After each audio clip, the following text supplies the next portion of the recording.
Hello বন্ধুরা, এই যে ধুন্দুলের দিয়ে ইলিশ মাছের মাথা দিয়ে শুক্তা করব।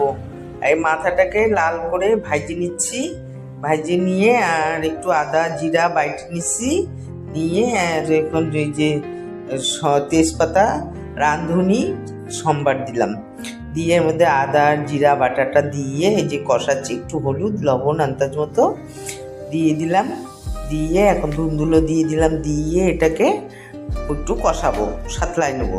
সাতলানোর পরে আমি কিন্তু এর মধ্যে কোনো জল দেবো না, ধুন্দুলের প্রচুর জল বেরোবে।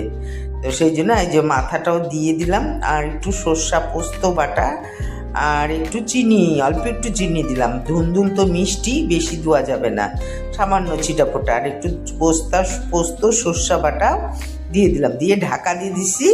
এই যে দেখেন ঢাকা দিছি, দেখে কত জল বেড়ে গেছে, এইতেই ঝোল হয়ে গেল। জল দিলে পরে একবার পাতলা হয়ে যেত। এই যে হয়ে গেল একদম মাখা মাখা আমার শুক্তা, ধুন্দুলের শুক্তা। খাইতে কিন্তু খুব ভালো লাগে ইলিশ মাছের মাথা দিয়ে। আমরা এই সময় ধুন্দুলের শুক্তা খাই।